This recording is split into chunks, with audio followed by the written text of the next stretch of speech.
University of Wisconsin-Milwaukee, this is UWM Panthervision. A weekly newscast reported, written, and produced by students in the Department of Journalism and Mass Communication.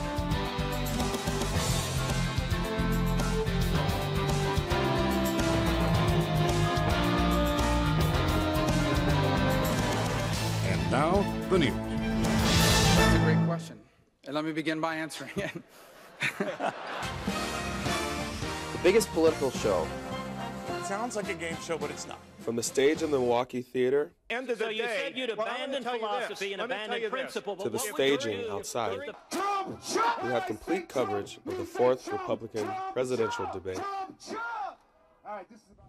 Good evening. We'll get to our extended coverage of the presidential debate in a moment. But first, some breaking news.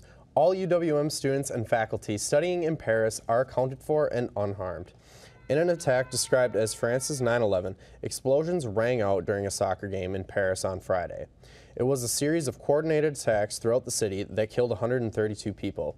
Among those killed is a student from California State University. Noemi Gonzalez was a senior studying design. More than 30 students from the Wisconsin universities were studying in France at the time of the attacks. All are confirmed safe. We'll have more coverage in the next week's newscast. For now, we turn our attention to politics. For the first time in history, Milwaukee hosted a national Republican debate. We have team coverage tonight. We'll tell you what the candidates said about higher education, introduce you to two UWM students who were able to attend the debate, and follow the hordes of protesters in the Panther Arena and the Milwaukee Theater. The debate was focused on the economy and what each candidate would do to improve it. The 8 frontrunners took the stage at the Milwaukee Theater. There was little talk about higher education, but Florida Senator Marco Rubio did address the cost of college and how that affects the economy. 35 out of 50 states. Child care costs more than college. There are millions of people watching this broadcast tonight that understand exactly what I'm talking about. They don't know how they're going to make that payment every month. And if they can't make it, they can't work because someone needs to watch their kids during the day. They don't know how they're going to save for their kids' future to go to college.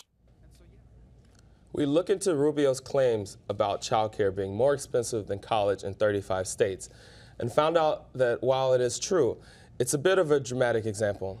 The statistic he used is based on daycare for infant children. That is the most expensive age to raise a child combined with the most expensive form of childcare. The cost of care for a 4-year-old child is only more expensive than college in 24 states, not 35 like Rubio claimed. And the statistics only deal with public universities. Including private colleges will give a much different picture. Panthervision did get the chance to ask one of the candidates about higher education. Reporter Sarah Thomas covered the debate from start to finish and joins us live. Sarah? Thanks, guys. After the debate, candidates come into what's called the spin room. In the crush of the media, I got the chance to talk to candidate Carly Fiorina. I asked her about something Democratic candidate Hillary Clinton talked about at UWM. And let's talk about how we make college affordable for every young American. At UWM earlier this semester, Democratic candidate Hillary Clinton made some promises about student debt. Folks. I want to refinance the student debt that you already have. After the Republican debate, I asked candidate Carly Fiorina for her reaction and whether she has a plan for college affordability. Hillary Clinton has a college affordability plan. What are your thoughts on college affordability and how we can make tuition more affordable for people who choose four-year college? You know, as I said tonight, this is how socialism starts. Government creates a problem and then government solves the problem. So what Hillary Clinton doesn't tell you is that the federal government took over the student loan business in Obamacare. Buried in Obamacare is the federal government taking over the student loan business. So now there is no competition for a student loan. Instead, there's the federal government telling you that which colleges you can go to get a loan. The federal government charges you between 4.5% and 6.5% for that loan. Nobody competes for the student or the family's business. And meanwhile, the federal government pays about 1.5% to 2.5% interest on its debt. Does that sound like a racket? It's because it is a racket. We need to get the government out of the student loan business so that there's a flourishing industry that will compete for students' business. How do you get better rates and lower prices? Competition, not the federal government as the monopoly provider, which is what has happened. All of the candidates at the debate came into the spin room, but I was only able to get to talk to Fiorina. Back to you guys. Thanks, Sarah. As part of Panthervision's team coverage, Sarah reported from inside the theater. And Panthervision's Kat Shee covered protests happening outside the debate. Here are their reports. Tickets, please. Ticket. Yep. Tickets, please. It's the hottest ticket in town, and Matthew Samla has one. It's a once-in-a-lifetime opportunity, and I'm willing to sacrifice some class time for that. Milwaukee has the world's media lens on it tonight as the Republican presidential primary debate kicks off. The audience is waiting in the Milwaukee Theater to hear the candidates' stances on the issues. And UWM student Matthew Samla is also waiting. What brings me here tonight is I am a diehard Rand Paul supporter, and he is the biggest defender of the Constitution up on that stage, and I would love to see him as President of the United States, and I'm here to support him tonight. And Samla wasn't disappointed. Rand Paul went on the offensive, even fact-checking Donald Trump. Hey, Gerard, you know, we might want to point out China's not part of this deal. Yeah. True. It's true. Yeah. That's right. That's right. This is my first debate. Scotty Myers doesn't have a ticket, but something just as good. Media credentials. And excited to report for Wisconsin Public Radio. Scotty is looking to hear from specific candidates. So I'm really interested to see if Donald Trump and Ben Carson, of course the front runners, are able to perform well enough to sort of keep their spots on the top. And he wants to hear about higher education. I hope we do. It's an important issue, and us young folks are invested and interested in that. For the life of me, I don't know why we have stigmatized vocational education. Welders make more money than philosophers. We need more welders and less philosophers. And if we do that... For both Matthew and Scotty, it's not just a ticket to the debate. It's an invitation to be a part of history. But Milwaukee's first Republican debate was not the only political spectacle today. Panthervision's Kat Shee has that part of our coverage. Todd Eilers. Wait a minute, my mask is crooked, kid. You're supposed to tell me. Even the Captain America is trying to get a piece of GOP debate. And 1,200 individuals that gathered to protest everything from free education to fight for 15. And we make so little money that's really a struggle. Education for all means tuition-free education. So we tell them. After the speeches are done, we are the students. Protesters are marching over to the Milwaukee Theater. Meanwhile, another group of demonstrators gathered here at City Hall. Mary Lan is one of them. And we, the people, are just used as worker bees. This has affected our jobs. This has affected our education. We are the people! As all groups of protesters crowded together in front of Panther Arena, hoping their voice could be heard by the GOP candidates. Today, Yes is here to voice our stance. Andrea Valerio, the president of Youth Empowered in the Struggle at UWM. Well, I guess our message is more directed to Donald Trump for all of his racist remarks, and he doesn't have his facts right. Captain America Todd Eilers is here for Donald Trump. Why wouldn't you love Trump? He tells you like it is, he tells you how it is, and he tells you how it's going to be. The energy is growing as the protest continues for hours after the debate started. In Milwaukee, I'm Kat Shee for Panthervision. The debate brought not only protests, but the nation's media as well, and UWM's Panther Arena was the hub. 550 journalists from around the world used the arena as their media center to cover the event. Director of the event services, Tom Nicholson, says that the preparations for the debate are comparable to a major Broadway production. 13.5 million viewers turned in to watch the GOP debate. Few of them were found in the Guest House, however. One screening was dedicated to showing the debate, but it didn't attract much attention. We found that more people were watching sports than the debate. And judging from the empty gas house, many students might not be interested in the presidential election just yet. And statistics show that even on election day, not everybody shows up. In the last presidential election, 61% of the nation voted, but only 41% of the people in the 18 to 24 demographic voted. 18 to 24-year-olds make up almost 10% of the nation's population. There are about 400,000 college-age students in Wisconsin. There is other news this week, of course. When we come back, we'll tell you about rallies being held at campuses across the country. And later, a special style of guitar playing taught only at UWM.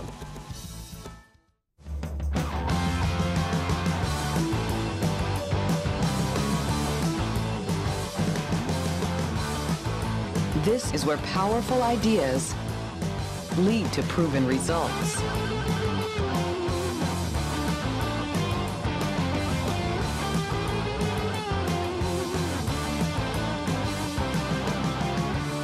This is where you belong.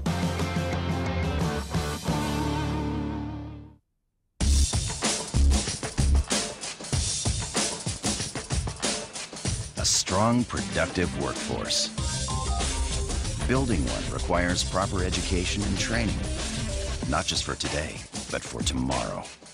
That's why for the last 100 years, thousands of successful workers wearing hats like these began their careers with this one hat. UWM is honoring its American veterans. Hundreds of small flags are flying in Spates Plaza in conjunction with Veterans Week. Each flag represents a student veteran or service member currently enrolled at UWM. The week had a variety of events from breakfasts to military vehicle inspections. UWM is home to more veterans than any other four-year college in 6 states. In honor of Veterans Week, members of the Military and Veteran Resource Center demonstrate how to gear up for battle. But things went from traditional digital camo to green and gold. Emily Zantel has more on that story. Veterans Week is in full swing at UW Milwaukee, and student Nicole Santos is taking advantage of the events offered for veterans. I was invited to, they had this past Friday, the Veterans Ball. Unfortunately, I wasn't able to attend. Packers free safety Micah Hyde stopped by the Union to meet veterans on Tuesday. Not too bad. Mom's a huge fan of you. It's good on an off day to come down to Milwaukee and support something like this and sign a few autographs just for people and put some smiles on their face, and it's fun. For Santos, the autograph is more than a memory. I actually wore the number 33 in high school, so I just made him sign a picture that proves I wore the number first. Santos got her proof and looks forward to the rest of the week's events. In Milwaukee, I'm Emily Zanto for Panthervision. UWM's veterans range from 18 to 82 years old, and 22% of those veterans are women. UWM students join a national movement speaking out against racism on college campuses.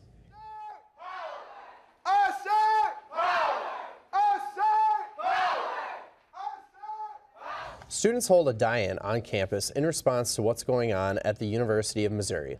The school made national headlines following racial incidents on campus and how the university's president responded.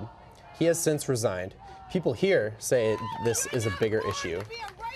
You're not born to hate. You are taught to do those things. You're taught it, and it's shameful. This society is supposed to be free for everybody. Marquette also held a rally on Thursday in support for Mizzou students. UW-Whitewater is mourning the death of their dean of students. According to the school, 57-year-old Mary Beth Mackin died of natural causes last week in her home. Mackin had been at Whitewater for nearly 30 years and had been the dean since 2011. The campus honored Mackin with a Wear Purple for Mary Beth Day last week. It's a bigger issue than you might think. A recent study by the Association of American Universities found that 23% of women said they were victims of sexual assaults on college campuses. Shelton Love looks at how MATC is dealing with the problem. Have you ever been sexually assaulted or know someone who has been sexually assaulted in the past and don't want to speak on it? Well, guess what? Today's topic is sexual assault, on things you can do if sexual assault happens to you. Today we'll be talking to students and experts in the field of sexual assault. Sexual assault means someone's sexually touching you or harassing you without your permission. Sexual assault means being molested, raped, or either harassed. Sexual assault simply means unwanted, unwelcome advances from either sex to the other sex or the same sex.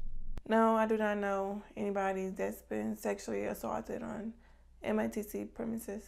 No, I have not been sexually assaulted on MATC campus. Archie Graham says students can fill out a complaint form, which can be found on the MATC website at the top. Click on the link called Speak Up for Safety, and there is another link to the Mason Incident Report form. I think more cases of women being sexually assaulted is much more higher than men at this time. But we also see similar situations in same-sex issues as well. There you have it, folks. Sexual assault. Shelter Love reporting live from Panthervision. If you or someone you know has been a victim of sexual assault, there are resources available. Both MATC and UWM have counselors available to talk to. A fifth of the faculty members at UW-Madison will be getting pay raises. The school says the increases will be merit and market-based to keep salaries competitive with similar universities. In total, the university has reallocated about $4 million to make the raises possible. This comes as the UW system faces massive budget cuts. UW-Madison alone had an $86 million budget deficit in July. E-cigarettes are a popular alternative for many students at UWM, but restrictions to vaping could be in the works. Panthervision's John Giddings reports. This is a strawberry astronaut, so it's got a lot of different strawberry and fruits in it. Fruit and cereal-scented smoke clouds can be seen rising all around campus, but maybe not for long. Freshman Evan Malone is aware of this. I know the FDA is regulating it in February, I believe. So it's going to be a big change. There's a lot of It is going to be a big change. UWM's Physical Environment Committee is working on putting in a policy to regulate e-cigarettes on campus. The PEC wasn't available for comment, though policy change could be influenced by the FDA's late October move to regulate e-cigs similar to regular cigarettes. Another freshman, Jackie Lohr, feels this wouldn't bother him. I'd be okay with it because I do see similarities between the two, so I wouldn't really mind. Malone understands, but doesn't want it to go too far. I think it's a really good thing, and I don't want it to be banned completely, so. Laura also thinks it's a good thing, especially for stress relief and social interaction. Yeah, I do it with my friends a lot, and then just when I'm really stressed sometimes, it kind of helps me ease a bit.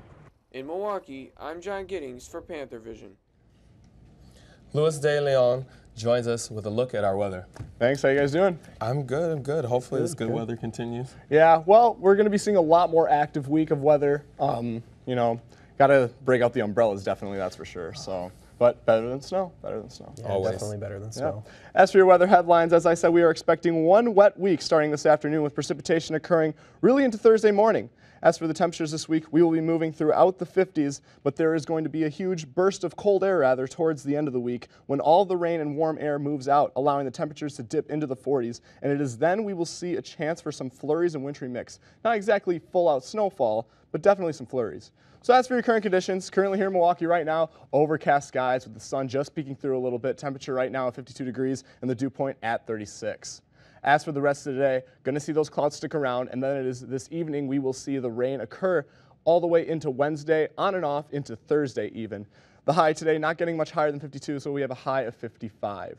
As for your lows across the state, temperatures are going to be ranging throughout the 40s, starting up north in Rhinelander with that low of 43, Green Bay 46, Oshkosh 47, here in Milwaukee 45, out in the state capital 47, in La Crosse and along the state border 46 and a low of 49.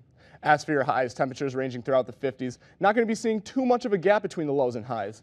As for Rhinelander, 51 degrees, Green Bay 55, Oshkosh 56, here in Milwaukee 55, the state capital 55, La Crosse 54, and out in the state border 51 in Eau Claire. As for tonight, like I said before, we're going to see that rain occurring with the low of 45 degrees, and the wind's going to be picking up. This is when we're going to start seeing those wind gusts picking up a little bit, coming out of the south at 10 to 20 miles per hour. Rain occurring all throughout tonight, gradually increasing into more showers and more of a constant drizzle. So as for tomorrow, high of 56 degrees, winds picking up again, maybe even exceeding the winds of 25 miles per hour, getting into that 27 to 30 mile per hour category. As I said before, high of 56, and rain occurring all throughout that day. As for Wednesday, the rain is going to stop and then occur again into Thursday night. So in the morning, you're going to see that rain occurring. In the afternoon, clouds are going to stick around, and with a high of 57, wind's going to calm down, maybe just a little bit, but it's going to be ranging throughout 10 to 20 miles per hour, so it's still going to be gusty winds, so very wet, active week for sure. As for your extended forecast, we are going to be seeing Temperatures dip down into the 40s, finally seeing the wet weather take a break on Thursday with partly cloudy skies, although we may see some of that rain early Thursday morning. High of 47 there. Then Friday, expecting a wintry mix of rain, mixing with some flurries throughout that day, and this is where we will see that dip in temperatures as the high will be a chilly 42. And for the weekend, Saturday, very similar to Friday with a wintry mix and a high of 40, and Sunday, overcast with a high of 41. So, as I said before, a very active week, so just got to be careful out there. It's going to be very windy and rainy, a little bit cooler, but, you know, that's just what it brings right before winter. Yeah, as long as there's no snow, it's good. Definitely. MATC is offering winter classes starting in December. This is still a new program for the second largest technical school in Wisconsin. MATC's Daniel Hansen has more. Winter break is almost upon us, but that doesn't mean that the education has to stop. MATC offers winter classes.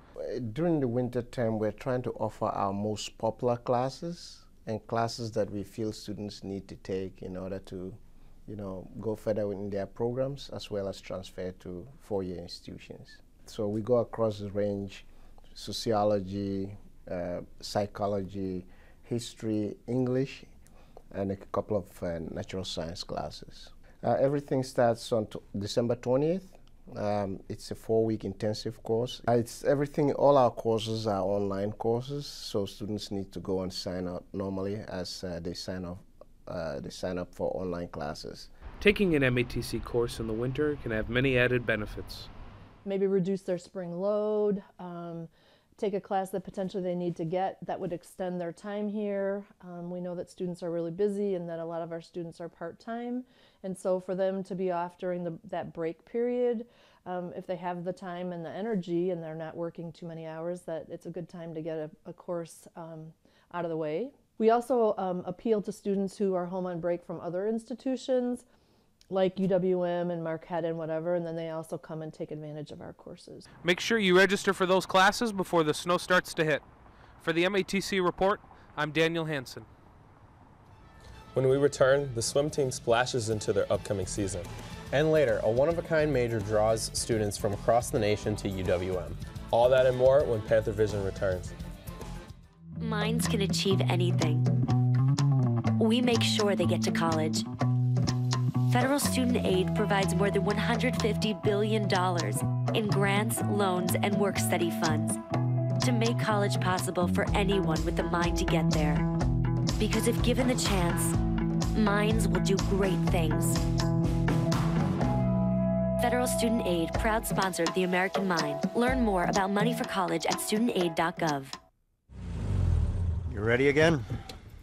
Let's go do this. At MATC, we award lots of degrees, but not everyone makes it to our big ceremony. Samantha, I own land. Thanks to the hands-on training they receive from industry experts, many of our grads are already hard at work.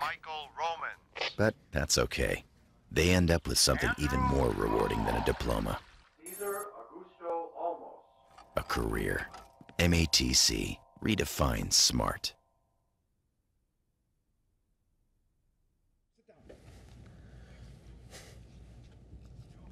Opening night buzz in the Kalachi Center as the Panthers kick off the women's season. And the swimmer making waves in the Horizon League. Here's Kenan Goyet with sports. Kenan? Thanks, guys. The women's basketball team is kicking off their season with a dominant performance against Tiffin. The Panthers crushed the Dragons with an impressive 85-45 victory. Freshman Alyssa Fisher had a massive first game with the Lady Panthers. She scored the game-high 22 points, all in just 15 minutes of playtime. This team is very young, with 6 freshmen total. The top 3 scorers of the game are all sophomores or younger. Head coach Kyle Recklitz couldn't be happier with the season's kickoff. I think we showed our pace, which, pushing the ball up and down the court, and it was really nice to get some of our freshman minutes tonight so that they can get a feel of how college basketball games are. When you practice all season and they're going against one another, it's not the same as when you play in a game. Their next game is tonight against the University of Missouri-Kansas City in the Kalachi Center at 7. The men's basketball team heads to Notre Dame after a 3-game tournament in California. They faced Denver, Lipscomb, and Santa Clara in the Cable Car Classic. They went 3-0 in the tournament, giving them an undefeated record for the season. The Panthers hope they end up here, back in the NCAA tournament, just like in 2014. The team was ineligible last season because of poor academic performance, but they've stepped up their academic game with a cumulative GPA of more than 3.0, with 4 players reaching the honor roll. The Panthers are picked to finish 3rd in a Horizon League preseason poll. The swim team is getting a bit of a break in their season. The men's and women's team have reverse records. The women are 3-1, while the men are 1-3. Assistant coach Lexi Kuska appeared on a taping of a broadcast club program on Friday. She says the team is fun to coach. And all the way through couple. It looks awful, but it pays off. Yeah, for sure. Love it. Okay. I never have to step in on anything. Everyone's really positive at practice. You never have to deal with kind of the locker room stuff, which is great. Everyone has a common goal and they work towards it. The next swim meet is on December 4th, hosted by the University of Iowa. As Jamal Perry reports, superstar Nick Halverson is busy preparing for the Hawkeye Invitational. As winter approaches, a swimming pool probably isn't a familiar sight for most. But the splashing of water is something these Panthers are used to during the fall season. Nick Halverson is a senior and member of the UWM swim and dive team. So we start training the first weekend when we get back here, the first weekend in September, and then it ends the first weekend in March or the last weekend in February. Nick is one of the 3 swimmers on the team who received honors and recognition from the Horizon League last week. Yep, this is my 3rd Horizon League. And his hard work definitely paid off, but felt somewhat supernatural. It's honestly a true blessing. I would never imagine being here my 4th year, just winning Horizon League Swimmer of the Week 3 times and placing in conference every year. It's awesome. Even after college, Nick plans to continue his swimming career. I mean, whether I do triathlons or swim at the Olympic trials, I'm not sure yet. I have to get a cut, so we'll see. And as the swimming season continues, Nick and his teammates will continue to work hard and dive into any challenges that come their way. I'm Jamal Perry for Panthervision. Halverson holds 2 UWM swimming records, including the 400-meter individual and the 1,000-meter freestyle. That's all for sports. Back to you, Jamal and Jason. Music programs are a common thing at universities worldwide. But as Kenan Goyet reports, UWM offers a degree that you can't find anywhere else. First time I picked up the guitar was the summer when I was 17. Second-year master's student Brian Burke is a music major. Originally from Virginia, he came to Milwaukee to study guitar for a very good reason. It's the only place you can get a degree in fingerstyle guitar. That's right. UW-Milwaukee is the only university in the world with a fingerstyle guitar major. Started by Professor John Stropes, the degree features a diverse class list. That's our mission. It's had remarkable traction. We have students from all over the world in this program. But what is fingerstyle guitar, and what makes it so unique? Professor Stropes says it's tough to pinpoint. You don't know what it really is unless you already know what it is. The style is open to interpretation and allows performers like Sam Balistreri to do things their own way. Fingerstyle guitar, I think, has a different mentality about it that allows you to think more for yourself than what's written on the page, I suppose. The class practices together and critiques each other, and each semester they hold a recital to showcase their unique talents and diverse styles.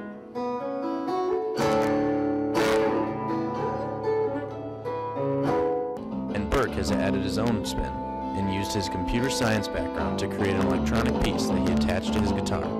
It's playing recordings I made of my guitar, and I just wired up some switches. A one-of-a-kind guitar for a one-of-a-kind class. In Milwaukee, I'm Kenan Goyet for Panthervision. Thank you for tuning in to tonight's edition of Panthervision. You can watch us on the Time Warner Channel 14 and AT&T UVerse Channel 99 at 5:30 on Wednesdays and Thursdays, and again at 10:30 on Saturday and Sunday mornings. Have a great week. Thanks for tuning in.